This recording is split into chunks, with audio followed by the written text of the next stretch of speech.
कहानी है रामपुर गांव की, जहां के मर्द महिलाओं को हमेशा नीचा दिखाने की कोशिश में रहते। अरे अभी तक खाना नहीं आया क्या? मुझे एक और शादी करने की जरूरत है। नहीं जी नहीं, ऐसा मत करना, वरना मैं कहाँ जाऊंगी। खाना लेकर मैं अभी आई जी। गांव की पंचायत में भी फैसले हमेशा औरतों के खिलाफ ही रहते। मैं जो फैसला सुनाता हूँ वो भगवान की आज्ञा होती है। इस लड़के ने अपने मन से शादी करके अच्छा नहीं किया। लड़के को घर भेज दो और इसकी शादी इसकी जाति की किसी लड़के से करवा दो। लेकिन ये लड़के, इसे तो गांव के बाहर निकाल दो। नहीं नहीं जमींदार साहब, ये क्या बोल रहे हैं? ऐसा नहीं हो सकता। मेरी बेटी मासूम है, इसे अच्छे बुरे की समझ नहीं है। अरे कहाँ जाएगी ये बेचारी? कहाँ जाएगी?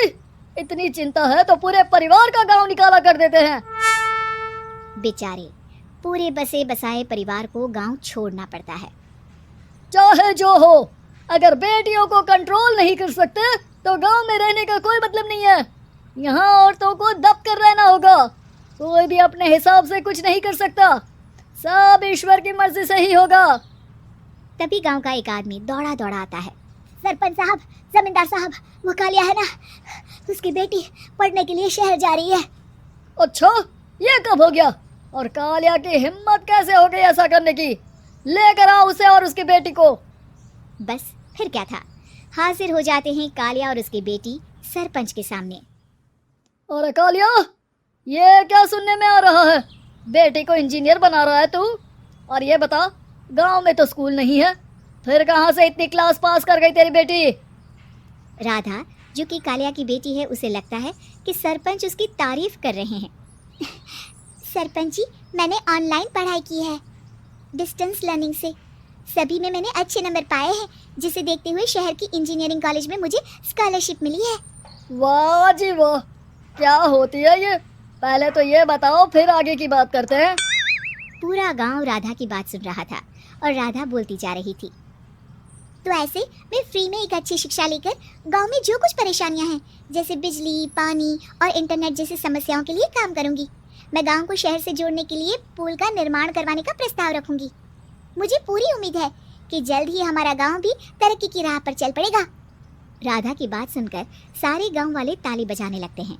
सरपंच को समझ नहीं आता कि वो क्या करे। चुप रह नादान लड़की, गांव के खिलाफ जाने के लिए तुझे गांव से बेदखल कर दिया जाएगा, वो भी पूरे परिवार के साथ। और हाँ, अगर ठीक से गांव में रहना चाहती है तो ये पढ़ाई लिखाई छोड़ दे।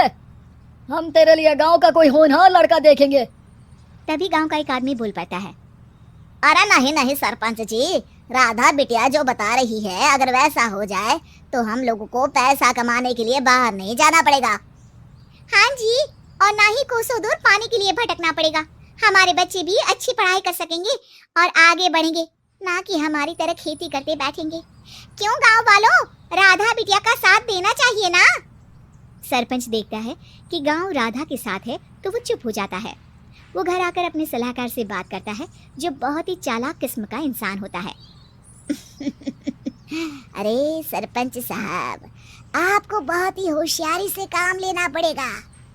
एक बार गांव तरक्की कर गया, यहाँ के बालक पढ़ लिए तो कोई ना पूछेगा आपको।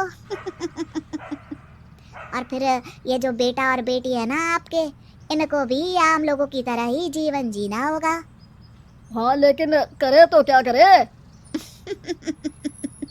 वो ना आप मुझ पर छोड़ दीजिए, बस मैं जैसा बोलूं करते जाइए। अगले रोज सुबह जब गांव वाले सोकर उठते हैं तो राधा के घर के बाहर और साथ ही वो लोग जिन्होंने राधा का सपोर्ट किया था, उनके घर के आगे लाल रंग से कल आऊंगी लिखा होता है। कल आऊंगी?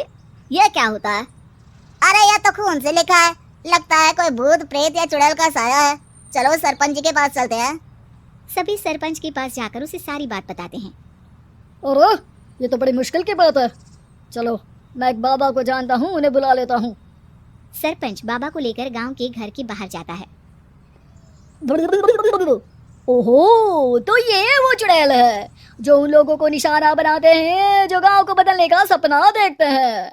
वो गांव को ऐसे ही संपन्न देखना चाहती है, वो नहीं चाहती कि कोई बाहरी यहाँ का कायाकल्प करे। क्या तुम लोगों में से किसी ने गांव को बदलने की सोच रखी है? तभी राधा की माँ रोते रोते आती है। मेरे राधा घर से गायब हो गई है। अरे कोई तो बचाओ, मेरी बच्ची कहाँ गई? ले गई वो, चुड़ैल तेरी बच्ची को ले गई। अब वो उसे श्रापित करके छोड़ेगी, उस पर चुड़ैल का साया हो जाएगा। तभी बुरी सी हालत में राधा भी वहां आ जाती है। उसके बाल चुड़ैल की तरह फैले होते हैं और कपड़ों में खून लगा होता है। सभी राधा को देखकर डर जाते हैं। माँ, पता नहीं मुझे कौन उठा कर ले गया था। अरे दूर दूर हो जा चुड़ैल, अब हम लोग इस गांव में नहीं रुकेंगे। अरे कैसी बातें कर रहे हैं आप? कल तो आप मेरे भरोसे गांव का हुलिया बदलने, अपने बच्चों को पढ़ाने और तरक्की उन्नति की बात कर रहे थे, तो आज क्या हो गया आपको? ये फिर तुम लोगों को बहकाएगी। ये चुड़ैल गांव में आ चुकी है, ऐसे ही ये तुम्हारे घर के बच्चों को भी ले जाएगी। गांव वाले राधा को गांव से बाहर निकाल देते हैं। उसके माँ बाप रोते रहते हैं, लेकिन गांव वाले नहीं मानते। मैं भी अपनी बहन के साथ गांव के बाहर रहूंगा, लेकिन वो पढ़ाई नहीं छोड़ेगी। वहीं सरपंच के घर पर सलाहकार कहता है, देखा, सांप भी मर गया और लाठी भी नहीं टूटी। लेकिन अगले ही दिन सरपंच के घर के बाहर भी वही शब्द लिखे होते हैं। और फिर सरपंच की बीवी कहती है, हमारी बेटी को किसी ने अगवा कर लिया है। तभी राधा का भाई वहां आ जाता है।